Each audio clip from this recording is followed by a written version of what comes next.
Everyone, welcome back तो एक नई वीडियो में आपका स्वागत है। और आज हम बात करने वाले हैं कि जो बचे हुए 5 महीने हैं इसमें आईआईटी एग्जाम की प्रिपरेशन को हमें किस तरह से स्टार्ट करना है या बूस्टअप करना है। दो एस्पेक्ट हो सकते हैं हमारे पास, या तो आप पहले से ही आईआईटी एग्जाम की प्रिपरेशन कर रहे हैं या आपने अभी अभी इसकी प्रिपरेशन शुरू करी है, मतलब आप बिल्कुल ए से शुरू कर रहे हैं और हमें जेड तक जाना है। तो किस तरह से इस सफ़र में हम लोग इस प्रिपरेशन को कंप्लीट करेंगे, इस बारे में आज बात करने वाले हैं।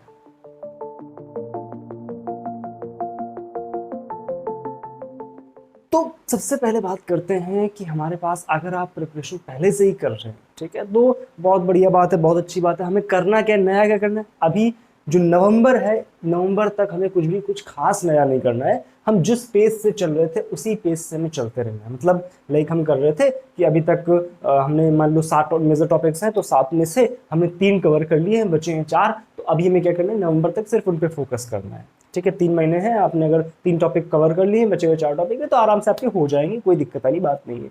लेकिन बात कहाँ पर फंसती है, अगर आपने अभी तक प्रिपरेशन भी शुरू नहीं करी है, आपने देखा कि अच्छा अब बस फॉर्म आ गया है, ठीक है, अब हमें क्या करना है, प्रिपरेशन शुरू करना है, फॉर्म फिल करना है, प्रिपरेशन शुरू करना है और आईआईटी एग्जाम क्रैक करना है। तो अब ऐसे में क्या करना है, इस सिनेरियो में करना क्या है वास्तविकता में, क्योंकि आपको सही गाइडेंस जो है वो मिलना बहुत जरूरी है। क्योंकि अक्सर क्या होता है कि आप डायरेक्शन गलत पकड़ लेते हो और वहीं से चीजें गलत होना शुरू हो जाती हैं, फिर सही नहीं हो पाती हैं। तो डायरेक्शन सही से हमें जो डायरेक्शन है वो सही पकड़ना हमारे लिए जरूरी है। ठीक है, तो मान लो आपने प्रिपरेशन शुरू करी, ठीक है, अभी आपका सितंबर है, ठीक है, सितंबर की जस्ट स्टार्टिंग है ऑलमोस्ट, और पूरे के पूरे 5 महीने, मतलब अराउंड 5 महीने मान के चलते हैं, ठीक है, पूरे के पूरे 5 महीने बचे हुए हैं। और इन 5 महीने में आपके पास टोटल 7 टॉपिक्स होते हैं। ठीक है, आपके पास टोटल 7 टॉपिक्स होते हैं, मेजर दिन की बात कर रहे हैं। ठीक है, मेजर 7 टॉपिक्स हैं। ठीक, अब इन 7 टॉपिक्स को करना किस तरह से, फर्स्ट ऑफ ऑल आपको लाइक करना किस तरह से, लाइक हमारे पास 7 टॉपिक्स जो थे उसमें से क्या था, मैथमेटिकल मेथड्स, ठीक, फिर उसके बाद मैकेनिक्स, फिर ईएमटी, फिर ऑप्टिक्स, वेव ऑसिलेशन, ऑप्टिक्स, ठीक, वेव एंड ऑसिलेशन, ठीक, इसके बाद मॉडर्न फिजिक्स, मॉडर्न फिजिक्स, इसके बाद solid state physics and electronics, इसके बाद thermo and stat, thermo and stat, simple. अब आपको पकड़ना किस तरह से, ध्यान समझो मेरी बात को। हमारे पास जो भी 7 टॉपिक्स हैं, आप सोचो 5 महीने में अगर आप 2 तरह से काम कर सकते हो, या तो आप अपनी जो पोटेंशियल है उसके ऊपर काम करो, समझ रहे हो, या तो आप अपने पोटेंशियल पे काम करो। मतलब अगर आपको कुछ अच्छा करना है, ये सारे टॉपिक्स कवर करने हैं, तो आपको अपनी पोटेंशियल से ऊपर जाना पड़ेगा और जो अबव एवरेज काम है वो करना पड़ेगा। ठीक है, मतलब आपको दिन में जो टाइम है उसकी ड्यूरेशन को काफी ज्यादा रखना पड़ेगा, मतलब 7 से 8 घंटे मिनिमम आपको करना पड़ेगा, तब आप ये टॉपिक्स जो है कवर कर पाओगे। ठीक, दूसरा एस्पेक्ट क्या हो सकता है कि आप जो अपना पोटेंशियल है उसको बहुत ज़्यादा इंक्रीज नहीं करना चाह रहे हो, हालांकि वो कोई अच्छी बात नहीं, लेकिन आपसे नहीं हो पा रहा है कि नहीं नहीं मैं काम करता हूँ, मैं कॉलेज जाता हूँ, मतलब इन चीज़ों में आप फंसे हुए हो, और तब आप चाह रहे हो कि इन जो टॉपिक्स हैं इनको कवर करके मैं आईआईटी एग्जाम में कैसे एक अच्छी रैंक पा सकूँ, तो इसकी बात मैं बताता हूँ। ठीक है, तो इन 7 टॉपिक्स में करना क्या है आपको, देखो ऑन एन एवरेज अगर देखा जाए तो ऑलमोस्ट, ठीक है, 19-20 का अंतर होता है कि जो डिस्ट्रीब्यूशन होता है वो ऑलमोस्ट, मतलब पूरा नहीं, ऑलमोस्ट सेम होता है। हल्का सा कुछ कहीं पे मैथमेटिकल का ज्यादा होता है, हल्का सा मैकेनिक्स का हल्का ज्यादा होता है, ठीक है, ईएमटी का भी 15-16 नंबर के आसपास का तो बन ही जाता है। ठीक है, तो यहां से आपको फर्स्ट ऑफ ऑल दो अच्छे टॉपिक्स उठाने, मान लो आपने ईएमटी उठा लिया और दूसरा आपने मैथमेटिकल उठा लिया, ठीक है, या दूसरा आपने मॉडर्न फिजिक्स उठा लिया, मान लो आपने क्या किया, ईएमटी और मॉडर्न फिजिक्स उठा लिया। ठीक, अब इसकी प्रिपरेशन शुरू करी आपने एक साथ शुरू करी। ठीक, अब किस तरह से करना है, आपको एटलीस्ट 3-3 घंटे दिन में दोनों को देना पड़ेगा, एटलीस्ट 3-3 घंटे दोनों को देना पड़ेगा। और आपको अभी इन मेजर टॉपिक्स के साथ ही चलना है। आपको अभी ये नहीं सोचना है कि मेरे को सिलेबस मतलब कैसे पूरा करूं, क्या पूरा करूं। अभी आपका सिर्फ फोकस होना चाहिए कि मुझे ये टॉपिक्स कवर करने हैं, मुझे ये टॉपिक्स कवर करने, मतलब होता है ना स्टेप वाला काम करना है आपको। जैसे आप क्रिकेट में भी देखते हो, क्रिकेट मैच में क्या होता है कि जब भी एक बैट्समैन बैटिंग कर रहा होता है तो वहां पर उसका जो माइंडसेट होता है ना, वो माइंडसेट मान लो 350 का टारगेट है तो उसका माइंडसेट कभी भी 350 नहीं होता। उसका माइंडसेट होता है कि पावर प्ले में मेरे को ये स्कोर 70 रन स्कोर करना है, इसके बाद जो अगले 5 ओवर है उसमें मेरे को ये स्कोर करना है। तो अभी जो है आपका माइंडसेट एक बैट्समैन की तरह होना चाहिए, एक बैटर की तरह होना चाहिए। वो बैटर क्या करेगा कि आपका लाइक ईएमटी और मॉडर्न आपने उठाया, आपने क्या उठाया, ईएमटी एंड मॉडर्न।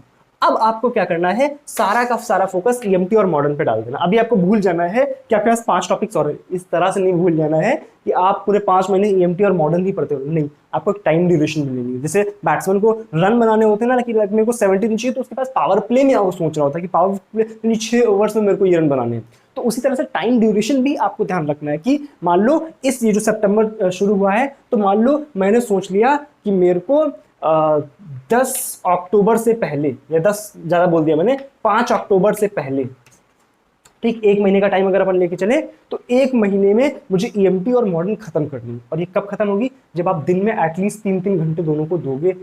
ईएमटी तो बहुत वास्ट है, ठीक है, बहुत ज्यादा वास्ट है। उसी तरह से मॉडर्न भी आपके अच्छा खासा एक सिलेबस है इसका, ठीक है। तो दोनों जो बड़े बड़े टॉपिक्स हैं इनको उठा लिया हमने, ठीक है, और इनको कवर करना शुरू कर दिया क्योंकि अच्छे टॉपिक से अच्छा वेटेज रखते हैं, ठीक। तो दोनों को हमने क्या किया, 1 महीने के अंदर अंदर खत्म करना। अभी आपको भूल जाना है कि बाकी कोई टॉपिक्स है। अब जब आपने 2 टॉपिक्स कवर कर लिए हैं 1 महीने के अंदर अंदर, अब आपके पास क्या है, फिर से 1 महीने का टाइम लेना है, फिर से 2 टॉपिक्स उठाने, मान लो मैकेनिक्स और मैंने उठा लिया मैथमेटिकल। अब क्या करना है, इन दोनों को फिर से 1 महीने में हमें कवर करना। तो इस तरह से महीने का जो है आपको एक टास्क लेके चलना है, एक अपने आप को चैलेंज लेते हुए चलना है कि इस महीने में मेरे को ये कंप्लीट करना और करना है तो करना है। यहाँ पे जब ये काम आप कर रहे होगे तो कुछ तरह की प्रॉब्लम्स फेस करोगे। प्रॉब्लम्स क्या फेस करोगे, प्रॉब्लम्स 2 तरह की हो सकती हैं। जो 2 तरह की प्रॉब्लम्स है उसमें से जो मेजर प्रॉब्लम है वो क्या होती है कि मान लो आप पढ़ रहे हो, ठीक है, आपने मान लो ईएमटी पढ़ रहे हो, ठीक है, आपने 1-2 पर्टिकुलर इसमें टॉपिक्स पढ़े और उसके बाद आपको लगा यार मैंने तो बहुत कुछ पढ़ लिया है आज, अब बस करता हूँ, आज थक गया हूँ, बस अब इससे ज़्यादा नहीं होगा। वहां पर क्या है, आपको सोचना है, मतलब वहां पर ना ये जो चीज़ है वहां से टॉपिक्स छूटने लगते हैं। वहां से क्या होगा, आपको लगेगा यार धीरे धीरे आप लेजी होते चले जाओगे, ठीक है। तो वहां पर क्या करना है, इस एस्पेक्ट में आपको खुद को और चैलेंज देना, खुद को सोचना, खुद को ये रियलाइज कराना है कि अभी मेरे को कुछ नहीं आता। उस टाइम पे आप बाकी टॉपिक्स पे एक बार नजर मारो। उस टाइम पे जब आपको लगे कि मैंने बहुत कुछ कर लिया है, उस टाइम पे बाकी टॉपिक्स पे नजर मारो तो आपको खुद समझ आ जाएगी कि मैंने क्या किया है अभी तक एक्चुअली में, ठीक है। तो जब आप एमटी कर रहे हो और आपने बाकी टॉपिक्स पे नजर मारी, आपने कहा कि नहीं नहीं यार मुझे तो अभी मैंने बहुत सारा सिलेबस पढ़ा हुआ है। सिलेबस पे नजर तभी मारनी है जब आपको अपने अंदर ये लगने लगे कि मैंने बहुत कुछ कर लिया। उस टाइम पे अपने सिलेबस में नजर मारी और आप फिर से एक बार मेहनत में लग गए। दूसरा एस्पेक्ट क्या होता है, जब आप अंडर कॉन्फिडेंट होने लगते हो। क्या होने लगते हो, अंडर कॉन्फिडेंट। अंडर कॉन्फिडेंट का मतलब कि यार आप कर रहे हो, आप सवाल, आप मान लो इलेक्ट्रिक पोटेंशियल पढ़ा और इसके क्वेश्चंस कर रहे हैं, क्वेश्चंस मेरे से नहीं हो रहे, अब आपको लग रहा है यार कुछ नहीं है जीवन में, जीवन एक मोह माया है, कैसे क्या करूं, कुछ नहीं समझ आ रहा है। उस टाइम पे क्या करना है, आपको एक इजी टॉपिक उठाना है, आपने जो पहले कर चुके हो उसको रिवाइज करना है और वहां से कॉन्फिडेंस बूस्ट अप करना है। क्योंकि जो मेन खेल है ना बेटा, वो कॉन्फिडेंस का है। कॉन्फिडेंस अगर आपका बूस्टअप हो गया ना तो वहां से चीजें बहुत आसान हो जाती हैं। मेरी बात समझ आ रही है? जैसे ही कॉन्फिडेंस आपने बूस्टअप किया, अब क्या है, जो आपके हार्ड प्रॉब्लम्स थे ना उनके भी आपको, आप मैं नहीं बोल रहा हूं आप एग्जैक्टली आपने इजी वाला किया, आपका कॉन्फिडेंस बूस्टअप हुआ, आप जाकर के सब कुछ एकदम खत्म करोगे, नहीं। बट वहां से क्या होगा, चीजें आपको दिखनी शुरू हो जाती हैं। जब आपके पास कॉन्फिडेंस होगा ना, चीजों के रास्ते में आपको सॉल्यूशन अपने आप समझने लगते हैं कि अच्छा मेरे यहाँ से नहीं हो रहा तो एक काम करता हूँ, यहाँ पे देखता हूँ शायद इसका कुछ ना कुछ तो सॉल्यूशन मेरे को मिल सकता है। तो वहां से रास्ते निकलने लगते हैं। तो जब आप अंडर कॉन्फिडेंट होंगे तो अपने आसान टॉपिक्स को उठाओगे और उनको रिवाइज करोगे, जहां से आप कॉन्फिडेंस बूस्टअप करोगे और फिर से वापस अपनी लाइन पर आ जाओगे। डेविएट नहीं होना है। आपने यहां पर आके कुछ प्रॉब्लम्स किए तो वहां से डेविएट नहीं होना है कि फिर से और करते जा रहे और टाइम हम उन्हीं में निकाल रहे हैं। क्या ये बात समझ आ रही है? ठीक। एक बहुत मेजर बात कि हमें टाइम यूटिलाइज करना है, ठीक है। तो मान लो आपने अगर कोई कॉन्सेप्ट पढ़ा है, मान लो आपने कॉन्सेप्ट पढ़ लिया जेड, एक एक्स कॉन्सेप्ट पढ़ा है आपने, ठीक है।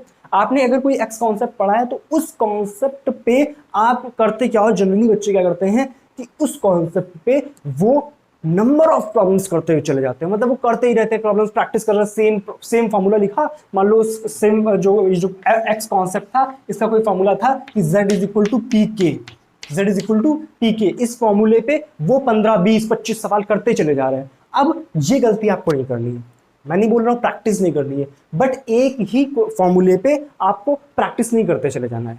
ठीक है, आपने 4-5 सवाल करे, उसके बाद क्या करना है, दूसरी वैरायटी का प्रॉब्लम करना है। आपको नंबर ऑफ प्रॉब्लम्स करने से ज्यादा ध्यान देना है वैरायटी ऑफ प्रॉब्लम्स करने पे। ठीक है, तो ये बहुत इंपॉर्टेंट बात है कि वैरायटी बहुत इंपॉर्टेंट है, वैरायटी ऑफ प्रॉब्लम्स। ठीक है, इसको बहुत ध्यान रखना है कि आपको नंबर ऑफ प्रॉब्लम्स से ज्यादा फोकस करना है वैरायटी ऑफ प्रॉब्लम्स पे।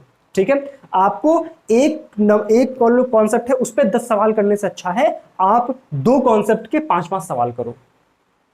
ठीक है, उससे आप नया कॉन्सेप्ट भी सीख रहे हो और प्रैक्टिस भी हो रही है। ठीक है, तो ये बहुत मेजर इंपॉर्टेंट बात है। ठीक है, अच्छा एक बात और कि माइंडसेट बहुत इंपॉर्टेंट रोल प्ले करता है। जब आप चीजें प्रिपेयर कर रहे होते हो, जब आप परेशान होते हो, तो माइंडसेट जो है उसको अच्छा रखना बहुत जरूरी है। तो थोड़ा सा अपना रिलैक्सेशन का जो टाइम है उसको भी मतलब आप थोड़ा सा टाइम दो, क्योंकि मान लो आपने 4-5 घंटे अभी पढ़ाई कर ली है, ठीक है, आप अभी सोच रहे हो कि 3-4 घंटे और खींचना है, तो वहां पर क्या है 15-20 मिनट का रिलैक्सेशन का, खुद को मतलब रिचार्ज करने का, रिफ्यूल करने का टाइम जरूर निकालो।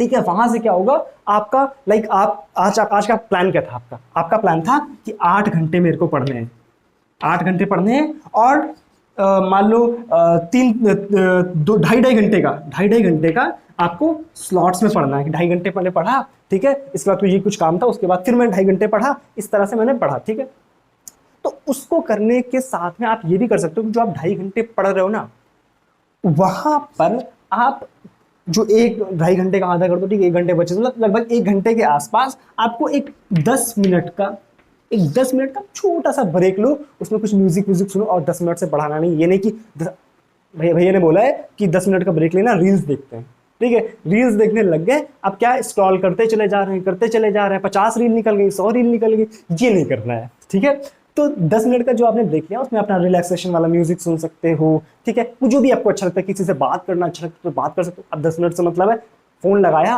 और हाँ ये पंचायत करना शुरू और लगे पड़े हैं उसमें, तो ये नहीं करना है। ठीक है, 10 मिनट का मतलब है फिर 10 मिनट ही। ठीक है, उससे क्या होगा, आपका जो टाइम ड्यूरेशन है ना वो 8 से बढ़ के 9 या 10 घंटे भी हो सकता है, उससे आप टाइम इंक्रीज कर सकते हो।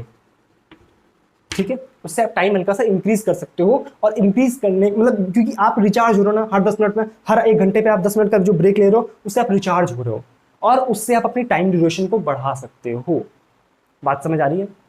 तो ये कुछ तरीके होते हैं जिससे आप अपनी प्रिपरेशन को, अभी मान लो अब फॉर्म आ गया है आपका ऑलमोस्ट, ठीक है, और अब आपको यहां से आगे किस तरह से जाना है ये मैंने आपको बताया। अगर आप पहले से ही प्रिपरेशन कर रहे हो, आप पहले से बहुत अच्छा कर रहे थे, आपने 3-4 टॉपिक्स कर लिए थे, तो इस केस में क्या करना है, आपको सेम जो करते जा रहे हो ना नवंबर तक, अभी सेम रिपीट करना है, कुछ नया ट्राई नहीं करना है, किसी का नहीं सुनना। एक बहुत मेजर बात जो है वो दोनों लोगों को ध्यान रखनी है, जो कि जिनकी प्रिपरेशन चल रही थी और जिनकी प्रिपरेशन अभी शुरू हुई है, उन दोनों लोगों को एक बहुत मेजर बात क्या याद रखनी है कि थोड़ा सा अभी उस तरह के लोगों से दूर रहना है जो आपको डिमोटिवेट करते हैं। डिमोटिवेट का मतलब समझ रहे हो कि यार मैंने ना तुम क्या कर रहे हो, मैं ईएमटी कर रहा हूँ, अच्छा मैंने ना ईएमटी कर लिया, ईएमटी में तो बहुत आसान चीजें, क्योंकि आपको ईएमटी टफ लग रही है, आपको ईएमटी टफ लग रही है, लेकिन उसने क्या किया, उसने आपसे बोला कि यार मेरे को तो ना मेरे ईएमटी बहुत इजी है, ईएमटी में कोई प्रॉब्लम नहीं है, मैथमेटिकल यार बड़ा टफ है, मैथमेटिकल मेरे से नहीं हो रहा। आपने क्या सोचा, यार इसको ईएमटी टफ लग रही है, इसको ईएमटी इजी लग रही है, मुझे टफ लग रही है, और इसको मैथमेटिकल टफ लग रही है, तो मैथमेटिकल तो मेरे लिए असंभव हो जाएगा।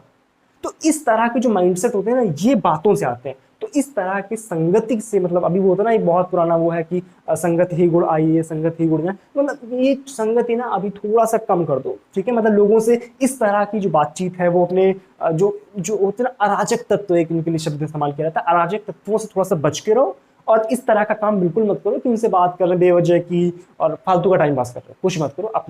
अपना गोल याद रखो कि आपको क्या चाहिए, आपको तो आईआईटी चाहिए, है ना, आपको तो आईआईटी चाहिए, और आईआईटी के लिए हमें ये करना पड़ेगा, और ये सब बातें भूल जाओ कुछ टाइम के लिए। ठीक है, चलो आई होप बात समझ आ गई। अगर कोई डाउट आता है तो नीचे कमेंट सेक्शन में आप लिख सकते हो, टेलीग्राम ग्रुप पे पोस्ट सकते हो, और जाकर के ऐप भी इंस्टॉल कर लो।